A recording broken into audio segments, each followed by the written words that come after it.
ప్రభువును రక్షకుడైన యేసుక్రీస్తు నామమున గుడ్ సమరణ మీ కుటుంబ సభ్యులు మీ అందరికీ శుభాభివందనాలు తెలియజేస్తూ ఉన్నాను. ముందుగా మీ అందరికీ క్రిస్మస్ శుభాలు తెలియజేస్తూ ఉన్నాను. ఈ క్రిస్మస్ సంతోషము, సమాధానము, ఆనందము మీకును మీ కుటుంబానికి సదాకాలము దేవుని యొక్క దీవెనలు, కాపుదల, తోడేడు నడిపించును గాక. ఆమేన్. క్రిస్మస్ తరువాతి మొదటి ఆదివారం కొరకు ఏర్పాటు చేయబడినటువంటి లేఖన భాగములను మనం ఒకసారి ఆలోచన చేద్దాం. పాత నిబంధన పాఠ్య భాగముగా ప్రవక్త అయిన యెషయా గ్రంథము 63వ అధ్యాయము 7వ వచనం నుండి 17వ వచనం వరకు, అలానే పత్రిక పాఠ్య భాగముగా అపోస్తలుడైన పౌలు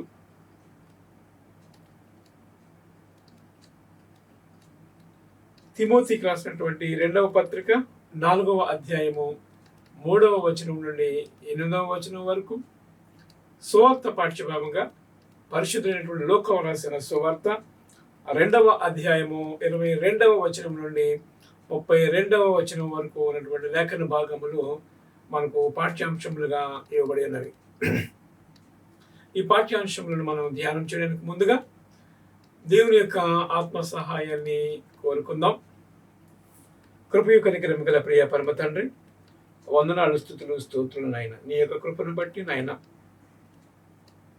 మమ్మల్ని ఇంతవరకు కాపాడి సంరక్షించి, దేవా గతించిన వారమంతా నీ కృపలో మమ్మల్ని కాపాడి సంరక్షించి, దేవ మా బ్రతుకులో మరి యొక్క పునరుద్ధాన దినము మాకు దయచేసి నీ సన్నిధానంలో నీ బిడ్డలుగా మేమందరం ఉండి నేను స్తుతించడానికి, ఆరాధించడానికి, ఘనపరచడానికి, నీ వాక్యముతో మా జీవితంలో ఒకసారి సరిచేసుకోవడానికి మీరు మాకు ఇచ్చినటువంటి కృపను బట్టి నీకు వందనములు, స్తుతులు, స్తోత్రాలు చెల్లిస్తూ ఉన్నాం. దేవా, కొద్ది నిమిషములు నీ వాక్యమును ధ్యానింపని ఉంటుండగా నీ ఆత్మ చేత నన్ను మమ్మల్ని నింపి నడిపించి అడుగుతూ ఉన్నాం. దేవా, నా నోటి మాటలు, నా హృదయ ధ్యానము నీ దృష్టికి అంగీకారములుగా చేయమని, మహిమ పొందుకోమని నీ ప్రియకుమారుడు మా రక్షకుడైన యేసుక్రీస్తు నామమున మిక్కిలి వినయముతో ప్రార్థించి వేడుకొనుచున్నాము తండ్రి. ఆమేన్. క్రిస్మస్ మీరందరూ చాలా చక్కగా జరుపుకొనిచూ ఉన్నారని నేను నమ్ముచూ ఉన్నాను. క్రిస్మస్ అంటే దేవుని యొక్క ప్రేమను మనం జ్ఞాపకం చేసుకోవాలి.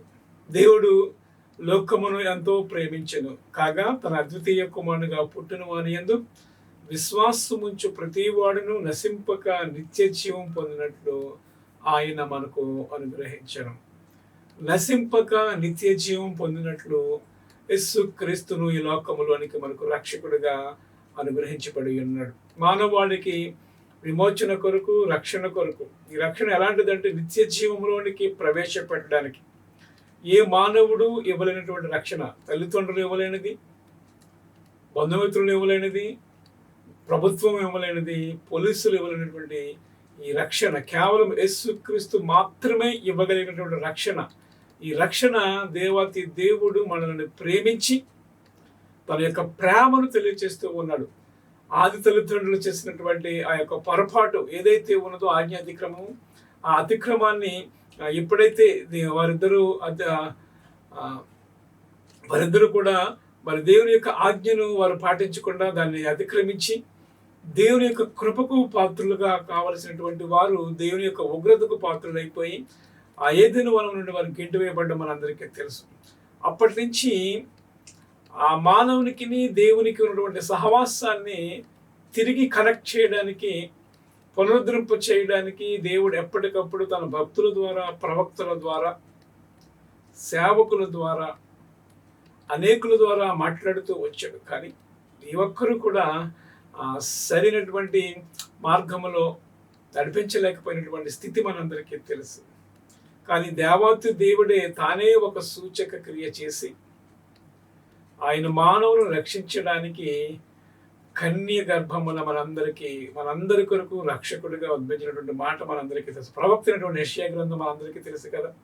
9వ అధ్యాయములో ఎలయనగా మనకు శిశువు పుట్టెను, కుమారుడు అనుగ్రహించబడును, ఆశ్చర్యకరుడు, ఆలోచనకర్త, బలవంతుడైన దేవుడు, నిత్యుడగు తండ్రి, సమాధానకర్తయగు అధిపతి అయిన పేరు పట్టబడింది. ఇవన్నీ కూడా దేవుడు మానవులను రక్షించడానికి వచ్చినటువంటి ప్రణాళికను మనం ఆలోచన చేస్తూ ఉంటున్నాం. రోమపత్రిక 6వ అధ్యాయం మనందరికీ తెలుసు. మనం ఆయన ప్రేమించింది మనం కాదు, కానీ ఆయనే మనల్ని ప్రేమించాడు. మొట్టమొదటిగా దేవుడు మనల్ని ప్రేమిస్తూనే ఉన్నాడు. సృష్టి ఆరంభము నుండి ఆయన యొక్క రెండవ రాకడ పర్యంతము కూడా ఆయన ప్రేమిస్తూనే ఉన్నాడు. తన ప్రేమపూర్వకమైనటువంటి ఆహ్వానాన్ని మనకు తెలియచేస్తూ ఆయన ఎప్పటికప్పుడు మనల్ని ఆయన యొక్క రాజ్య నివాసులుగా, తేజో నివాసుల రాజ్యములోనికి నిన్ను నన్ను తీసుకుని వెళ్ళడానికి ఆయన సరిచేస్తూ మాట్లాడుతూ ఉంటున్నాడు. ప్రియమైన వారలారా, యోహాను అంటూ ఉంటాడు కదా, తన పత్రికలో 4వ అధ్యాయంలో అంటూ ఉంటాడు, మనము ఆయన ద్వారా నిత్య జీవం పొందినట్లు, లేక మనము ఆయన ద్వారా జీవించినట్లు అనేటువంటి మాటను జ్ఞాపకం చేస్తూ ఉన్నాం. మనము ఆయన ద్వారా జీవించినట్లు యేసుక్రీస్తును ఈ లోకములోనికి పంపాను అనేటువంటి మాటను మనం ఆలోచన చేస్తూ ఉంటాం. నిజమే, మనము ఆయన ద్వారా జీవించినట్లు దేవుడు తన అద్వితీయ కుమారుని లోకములోనికి పంపాను. యోహాను పత్రికలో 4వ అధ్యాయంలో 9వ వచనం మనం ఆలోచన చేస్తూ ఉంటున్నప్పుడు, మనము ఆయన ద్వారా జీవించడానికి ఇంక వేరొక మార్గము లేదు. యేసే మార్గము, సత్యము, జీవమైనడు కనుక ఆయన మార్గములో మనం నడుస్తూ ఉన్నప్పుడు నీవు నేను కూడా నిత్యత్వములోనికి, ఆయన కుమారుని ద్వారా మనమందరము కూడా నిత్యత్వములోనికి వెళ్ళడానికి అవకాశం ఉన్నది అనేటువంటి మాటను మనము ఆలోచన చేసుకోవాలి. ఇంకేమంటున్నాడంటే, మరియు తండ్రి తన కుమారుని లోకరక్షకుడిగా ఉండడానికి ఆయన పంపి ఉన్నాడు అనేటువంటి మాటను జ్ఞాపకం చేస్తూ, యేసు దేవుని కుమారుడని ఎవడు ఒప్పుకునో వాళ్ళు దేవుడు నిలిచి ఉన్నాడు, అందుకు మేము సాక్ష్యం ఇస్తూ ఉన్నాం అనేటువంటి మాటలు మాట్లాడుతూ ఉన్నారు. వారు స్వయంగా చూశారు, శిష్యులు మాట్లాడారు, శిష్యులు చూశారు, పత్రికలు రాశారు. అనేక సందర్భాలతో ఆయనతో ఉన్నటువంటి సహవాసాన్ని బట్టి, ఆయన చేసిన ఆశ్చర్య కార్యములను బట్టి, ఆయన స్వస్థతలు, అద్భుతములు ఇవన్నీ కూడా చూసి మేము సాక్ష్యం ఇస్తూ ఉన్నాం అనేటువంటి మాట మాట్లాడుతూ ఉంటాడు.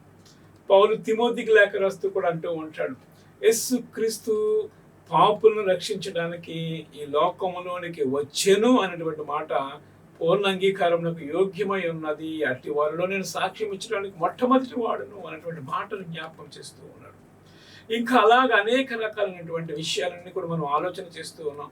ఇవన్నీ కూడా సాక్ష్యాన్ని పలుకుతూ ఉన్నాయి. ఇవన్నీ జరిగిపోయాయి. ప్రియమైన వారలారా, ఆయన రావడం మనందరికీ తెలుసు. కార్య ఆరంభం అంటే రక్షకుడిగా రావడం, కార్య అంతం అంటే ఆయన సిలువలో మన కొరకు బలిపశువుగా మరణించి తిరిగి పునరుద్ధరణం ద్వారా ఆయన కార్య ఆరంభము, కార్య అంతాన్ని కూడా నెరవేర్చడం మనం చూస్తూ ఉన్నాం. ఇంకా రావాల్సింది ఏంటంటే ఆయన యొక్క రెండవ రాకడ కొరకు మనం ఎదురు చూస్తూ ఉన్నాం. 2020 సంవత్సరాల క్రితం ఆయన ఈ లోకంలోనికి వస్తే మనం ఇప్పటికి కూడా ఆయన యొక్క జన్మదినాన్ని జరుపుకుంటూ ఈ లోకానికి రక్షకుడు పుట్టాడు, ఈ లోకానికి మానవులను రక్షించడానికి వచ్చాడని జ్ఞాపకం చేస్తూ ఆయన రెండవసారి రాబోవచ్చు ఉన్నాడు, నీవు సిద్ధపడండి అనేటువంటి మాటను కూడా మనము తెలియచేయవలసినటువంటి అవసరం ఎంతైనా ఉన్నది. ప్రియమైన వారలారా, ఈరోజు మనం చదువుకున్నటువంటి పాత నిబంధన పాఠ్య భాగము యెషయా గ్రంథం 63వ అధ్యాయం 7వ వచనం నుండి 17వ వచనం వరకు మనం ఆలోచన చేస్తూ ఉన్నప్పుడు, ఈ 63వ అధ్యాయమును మనం ఆలోచన చేస్తూ ఉంటే, ప్రవక్త అయినటువంటి యెషయా భక్తుడు పూర్వకాలములో నుండి దేవాతి దేవుడు ఇశ్రాయేలు ప్రజలకు చేసినటువంటి గొప్ప ఆశ్చర్య కార్యములు, అద్భుతములను గురించి జ్ఞాపకం చేసుకుంటూ దేవుని యొక్క కార్యములను స్తుతిస్తూ ఉన్నాడు.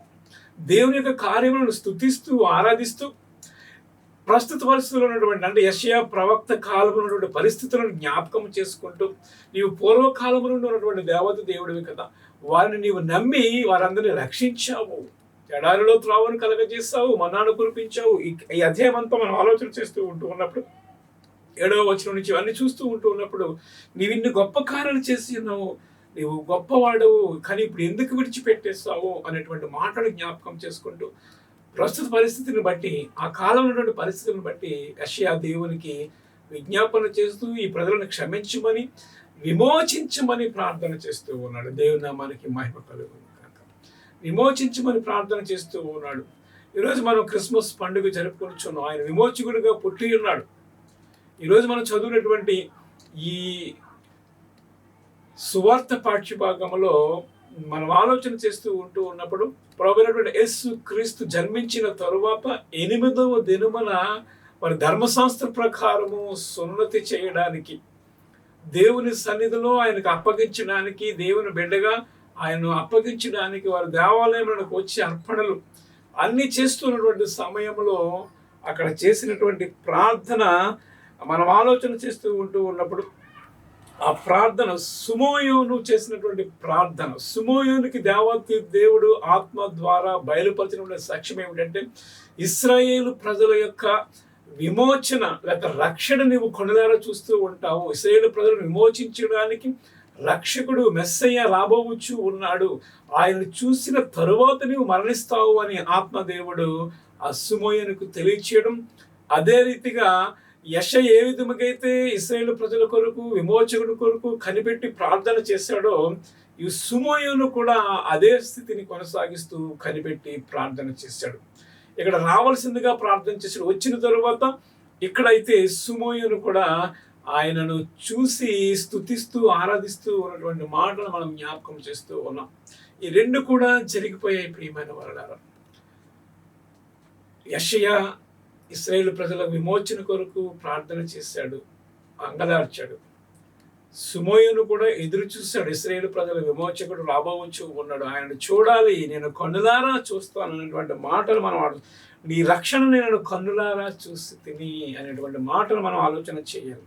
నీ రక్షణను నేను కన్నులారా చూశాను, ఓ యేసయ్యా నీకు వందనాలు అని మాట్లాడుతూ ఈ పాటను పాడుతున్నటువంటి సందర్భాన్ని మనం ఆలోచన చేయాలి. ఈ పాటను మనం ప్రతి నెలలో మొదటి వారం పాడుతూ ఉంటున్నటువంటి పాటను మనం జ్ఞాపకం చేసుకోవాలి. నాథా నీ సమాధానముతో ఈ దాసుని ఇప్పుడు పాలించు ఉన్నావు నాథా అనేటువంటి మాట మాట్లాడచ్చు. అన్యజనులకు వెలుగుగాను, నీ ప్రజలైన ఇశ్రాయేలు ప్రజలకు మహిమగాను నీవు సకల ప్రజల ఎదుట సిద్ధపరిచిన రక్షణను నేను కన్నులారా చూచి తిని అనేటువంటి పాటను పాడుతూ దేవుని స్తుతిస్తూ ఉంది. దేవుని నామానికి మహిమ కలుగును. యేసుక్రీస్తుకు పూర్వమే పరిశుద్ధాత్మ దేవుడు ఈ లోకంలో ఉన్నాడనేటువంటి మాటను కూడా మనం జ్ఞాపకం చేసుకోవాలి. ఆత్మదేవుడు ప్రత్యక్షతను ఆ సుమోయోనుతో మాట్లాడేటువంటి విధానాన్ని చూసి ఇక్కడ రాయబడినటువంటి మాట ఆలోచన చేస్తూ పరిశుద్ధాత్మ దేవుడు ఆమెకు తెలియచేశాడు, నీవు రక్షణను కన్నులారా చూస్తావు, యేసుక్రీస్తును ఈ లోక రక్షకుడు నీవు చూస్తావు, చూసిన తరువాతనే నీవు మరణిస్తావు అనేటువంటి మాటలు కూడా జ్ఞాపకం చేసుకుంటూ ఉన్నటువంటి పరిశుద్ధాత్మ అభిషేకము గురించి మనం మాట్లాడాలి. ఆత్మచేత నింపబడాలి. సుమోయోను నింపబడింది. అక్కడ అన్న అనేటువంటి ప్రవక్తి కూడా మరి దేవుని యొక్క సన్నిధానంలో దేవుని యొక్క రాకడ కొరకు ఎదురు చూస్తూ ఉంది. మొదటి రాకడ కొరకు ఎదురు చూస్తూ ఉంటున్నటువంటి సందర్భం ఆమె కూడా దేవుని స్తుతించి మహిమపరచబడింది. ప్రియమైన వారలారా, మహిమపరిచింది దేవుని. మనం ఆలోచన చేస్తూ ఉన్నప్పుడు ఆయన ఇశ్రాయేలు ప్రజలకు మాత్రమే కాదు కానీ అన్యజనులకు వెలుగుగా అనేటువంటి మాటను కూడా మనం ఆలోచించి, నీ కొరకు నా కొరకు లోకమంతటికి కలగబో మహా సంతోషకరమైన సువార్తమానం మన దేవదూతలు తెలియచేసే ప్రియమైన వారలారా, ఆ సువార్తను మొట్టమొదటిగా దేవదూతలు ఈ లోకంలోనికి యేసు క్రీస్తు యొక్క జన్మాన్ని సువార్త ప్రకటించాయి. అక్కడ ఉన్నటువంటి రాత్రి వేళ కాపరులు ఉన్నటువంటి ఆ కాపరులందరికీ కూడా యేసు క్రీస్తు యొక్క జననాన్ని గురించి ఆ సువార్తను ప్రకటించి ప్రజలందరికీ కలగబో మహా సంతోషకరమైన సువర్తమానము అని ప్రకటన చేసింది. వారు వచ్చి దేవుని స్తుతించారు, ఆరాధించారు, మహిమపరచబడ్డాడు దేవత దేవుడు వాళ్ళందరి ద్వారా. అటు తరువాత 2 సంవత్సరముల తరువాత జ్ఞానులందరూ కూడా అక్కడికి వెళ్ళి వారికి కలిగినటువంటి బాణము, సాంబ్రాన్ని ఇవన్నీ కూడా పట్టుకెళ్ళి దేవుని స్తుతించారు. ఇవన్నీ ఆలోచన చేస్తూ ఉన్నప్పుడు దేవతి దేవుని గురించి ప్రవచించిన ప్రవచనం నెరవేర్పు, హన్నా ఎదురుచూపు లేదా సుమోయోను ఎదురుచూపు, ఇంకా ఆలోచన చేస్తూ ఉన్నప్పుడు యెషయా ప్రవక్త ఎదురుచూపు, ఇవన్నీ కూడా నెరవేరడం మనం చూస్తూ ఉన్నాం. ప్రియమైన వారలారా, ఆలోచన చేయాలి. దేవదూతలు యేసుక్రీస్తును ప్రకటించాయి, నీవు నేను కూడా ప్రకటించవలసినటువంటి అవసరత ఎంతైనా ఉన్నదనేటువంటి మాటను జ్ఞాపకం చేసుకోవాలి. ఈరోజు అంశములు మనకి ఇవ్వబడలేదు కానీ ఆ ప్రవక్త ఈ అన్న అనేటువంటి ఈ స్త్రీ కూడా ఆషేరు గోత్రీకురాలు పనూయేలు కుమార్తె అయిన అన్న అనే ప్రవక్తి, ఆమె కూడా ఎదురు చూస్తూ యేసుక్రీస్తు మందిరంలోనికి వచ్చినప్పుడు స్తుతిస్తూ ఆరాధిస్తూ మరియతో మాట్లాడింది, నీ గర్భములో ఒక ఖడ్గము దూసుకుపోతూ ఉంది. అంటే ఆయన ఎందుకు వచ్చాడో అనే విషయాన్ని కూడా ముందుగానే తెలియజేసేసి మరియమ్మను ఆధ్యాత్మికంగా మానసికంగా ధైర్యపరుస్తూ ఉంది. నీ కుమారుడు లోక పాపములను మోసుకుని పోవు, దేవుని గొర్రెపిల్లగా మరణించిపోతూ ఉన్నాడు అనేటువంటి మాటను కూడా జ్ఞాపకం చేస్తూ ఉంది. ప్రియమైన ఈరోజు మనం చదువుకున్నటువంటి ఈ పత్రికా పాఠ్యభాగం ఏదైతే ఉన్నదో అక్కడ తిమోతికి లేఖ రాస్తూ పౌలు మాట్లాడుతున్నటువంటి మాటలు మనం ఆలోచన చేసుకోవాలి. తిమోతి రాసినటువంటి 2వ పత్రిక 4వ అధ్యాయంలో మాట్లాడుతూ ఉన్నాడు. ఈ చివరి దినాల్లో మనకు సరిపోవలసినటువంటి మాటలకు జ్ఞాపకం చేస్తూ ఉన్నాడు. ఓ తిమోతి, నీవు సత్యములకు చెవినియ్యక కల్పనా కథల వైపు తిరుగు కాలము వచ్చును. ఇప్పుడు అదే జరుగుతూ ఉంది. హితబోధన ఎవరు కూడా సహించట్లేదు, ఇష్టపడతలేదు.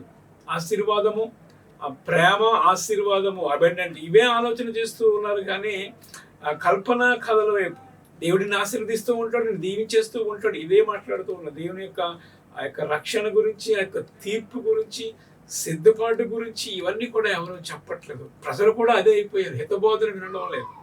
కల్పన కథలు మన పొగడ్తలు అవి ఎంత మాత్రం కూడా పనికిరావు. కానీ వాక్యము సరిగా బోధించాలి.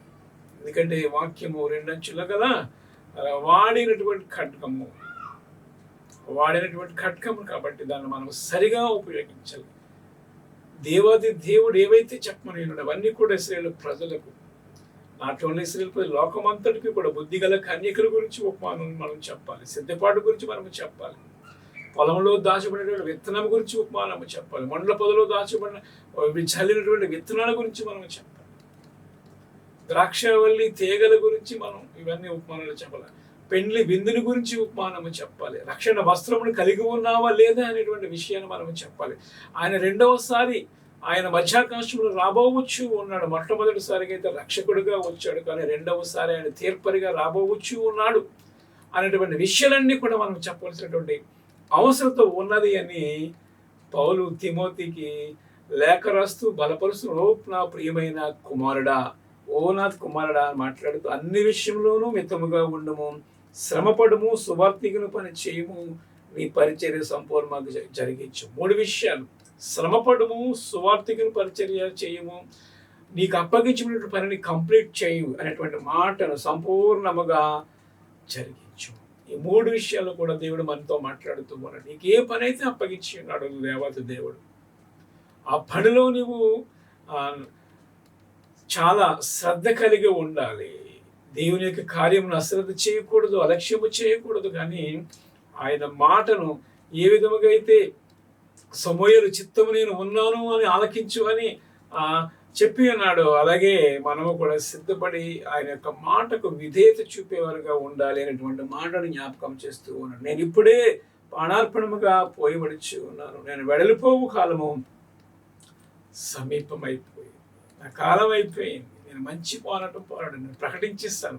యేసుక్రీస్తు నాకు ఏదైతే పరిచర్య అప్పగించాడో ఆ పరిచర్యలో నేను నా పని తుదముట్టించాను. ఆయన పిలుపు కొరకు సమస్తమును కూడా నేను పెంటతో నష్టముగా ఎంచుకుని, దేవుని పిలుపు కొరకు, ఆ ఉన్నతమైనటువంటి పిలుపు కొరకు నేను సమస్తమును కూడా నష్టముగా ఎంచుకొని దేవుని పిలుపుకే నేను లోబడ్డాను తప్ప ఇంకే దేని గురించి కూడా నేను ఆశపడలేదు అనేటువంటి మాటను జ్ఞాపకం చేస్తున్నాను. అన్నీ కూడా నేను సమస్తము కూడా నష్టముగా ఎంచుకొని గురి యొద్దకే పరిగెత్తాను. ఆ గురి ఎవరంటే యేసుక్రీస్తు. ఆ గురి ఏమిటి అంటే ఆత్మల రక్షణ. ఆ గురి ఏమిటంటే నశించిపోతున్నటువంటి భారము కలిగి అనేక ప్రాంతాల్లో సువార్త చేస్తూ ఉన్నప్పుడు పౌలు ఎదిరిసి ప్రజలకు సువార్త చేయడం అనేది చాలా కష్టమైపోయింది. తెలియక వారు దేవుని ఆరాధిస్తూ ఉన్నప్పుడు దేవుని యొక్క కార్యమును ఆయన ఋతువులు ఏ విధంగా ఇస్తూ ఉన్నాడు, ఫలములు ఏ విధంగా ఇస్తూ ఉన్నాడు, ఇవన్నీ ఆలోచన చేస్తూ ఉంటున్నటువంటి పరిస్థితుల్లో చాలా కష్టతరమైనటువంటి పరిచర్య చేసి వాళ్ళందరినీ కూడా మార్చే ప్రయత్నం చేశాడు. ఇంత బోధ చేస్తూ ఉంటున్నాడు. పౌలుకి కూడా వారు పేర్లు పెట్టేశారు, హెర్మే, ద్రుపతి, ఇలాగా. ఇవన్నీ కాదు, కానీ జీవం గల దేవుని వైపు తిరగాలి అని నేను మనం చేస్తూ ఉన్నాను అనేటువంటి మాట నాకు జ్ఞాపకం చేస్తూ ఉన్నాడు. ప్రియమైన వాళ్ళ, ఈ ఉదయకాల సమయంలో ఈ క్రిస్మస్ తరువాత మొట్టమొదటి ఆదివారంలో దేవుడు నీతో మాట్లాడుతున్నటువంటి విషయం ఏమిటంటే, నీకు అప్పగించబడినటువంటి పనిలో నీవు నమ్మకము కలిగి ఉండు.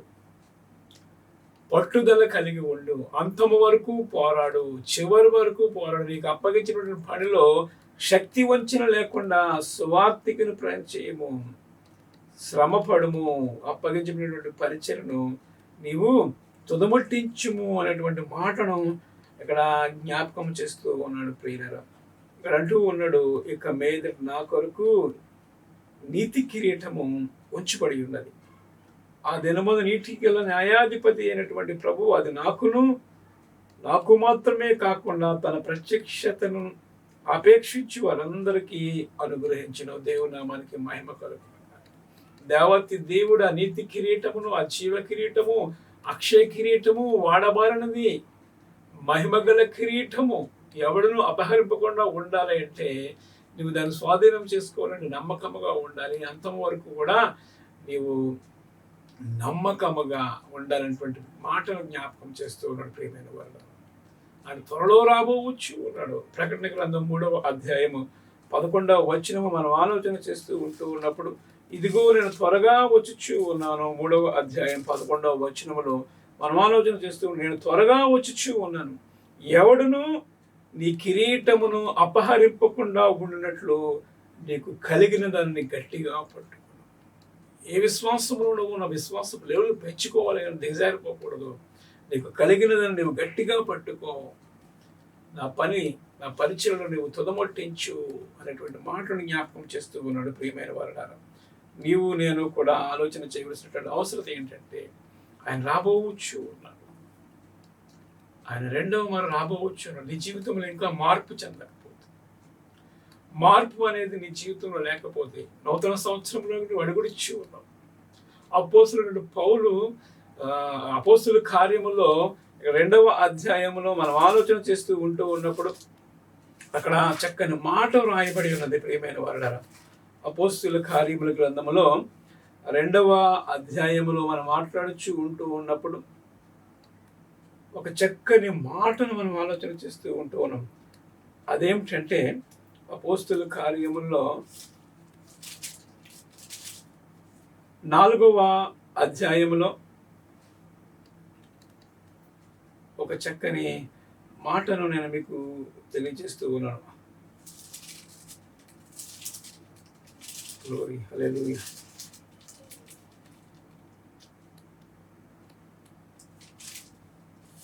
మీ హృదయము ఎందుకు కఠినపరుచుకొనిచ్చి ఉన్నారు అనేటువంటి మాటను ఇక్కడ మాట్లాడుతూ ఉన్నాడు. మీరు ఎందుకు మీ హృదయమును కఠినపరుచుకొనిచ్చి ఉన్నారు? మీ హృదయములో మరి దేవుని వాక్యము నిన్ను మాట్లాడుతూ ఉంటూ ఉన్నప్పుడు, దేవుడు నిన్ను ప్రేరేపిస్తూ ఉంటూ ఉన్నప్పుడు నీవు చేయవలసినటువంటి పని ఏమిటి అంటే రోమపత్రికలో రోమపత్రిక 2వ అధ్యాయము 4వ వచనం. రోమపత్రిక 2వ అధ్యాయము 4వ వచనం మనం ఆలోచన చేస్తూ ఉంటూ ఉన్నప్పుడు ఇక్కడ అంటూ ఉన్నాడు, ఏమంటూ ఉన్నాడంటే దేవుని అనుగ్రహమును మారు మనసు పొందుటకు నిన్ను ప్రేరేపించుచున్నదని ఎరుగక ఆయన అనుగ్రహ ఐశ్వర్యమును, సహనమును, దీర్ఘశాంతమును తృణీకరించేదవా. ఈ ఉదయకాల సమయంలో ఈ క్రిస్మస్ కాలంలో దేవుడు మరొకసారి మనతో మాట్లాడుచు అంటూ ఉన్నాడు, కొందరు దేవుని అనుగ్రహమును మారు మనసు పొందుటకు నిన్ను ప్రేరేపించుచు ఉన్నదని నీవు ఎరుగకుండా ఉన్నావా? దేవుడు నీతో మాట్లాడుచు ఉన్నప్పుడు నీ హృదయమును తెరవాలి, హృదయం అనే తలుపును తెరవాలనేటువంటి మాటని జ్ఞాపకం చేస్తూ ఇంకేమంటున్నాడంటే ఆయన అనుగ్రహైశ్వర్యమును, సహనమును, దీర్ఘశాంతము. అనుగ్రహము, సహనము, దీర్ఘశాంతము ఈ మూడు కూడా ఆయన కలిగి ఉన్నాడు. కాబట్టి ఆయన నువ్వు తృణీకరిస్తే ఈ మూడింటిని కూడా నువ్వు దేవుని తృణీకరించడమే. దేవుని యొక్క దీర్ఘశాంతము, సహనము, అనుగ్రహం ఇవన్నీ కూడా నీవు తృణీకరిస్తే ఏమైపోతావు అంటాడు, నీ కాఠిన్యము మార్పు పొందని నీ హృదయమును అనుసరించి ఉగ్రత దినమందు అనగా దేవుని న్యాయమైన తీర్పు బయలుపరచపడుచు ఉంటున్నటువంటి సందర్భంలో ఆ దినమందు నీవే ఉగ్రతను సమకూర్చుచున్నావు. జాగ్రత్త, ఉగ్రతను సమకూర్చుకొనిచున్నావు. దేవుడు నీతో మాట్లాడుచున్నప్పుడు నీ హృదయం నీవు తెరవకపోతే, నీ హృదయం ఆయనకి స్థానం ఇవ్వకపోతే, ఆయనకు ఇవ్వాల్సినటువంటి స్థానాన్ని నీవు ఇవ్వకపోతే అంటూ ఉన్నాడు, నీకు నీవే గోతులు పడిపోతూ ఉన్నావు, నీకు నువ్వే గొయ్యి తవ్వుకుంటూ ఉన్నావు, దేవుని యొక్క ఉగ్రతను సమకూర్చుకొనిచ్చు ఉన్నావు అనేటువంటి మాటను మాట్లాడుతూ ఉన్నాడు. ఆయన ప్రతి వానికి వాని క్రియలు చెప్పున ఆయన ఏం చేస్తాడట, ప్రతిఫలం ఇవ్వడానికి రాబోచ్చు ఉన్నాడు ప్రియమైన వాళ్ళ.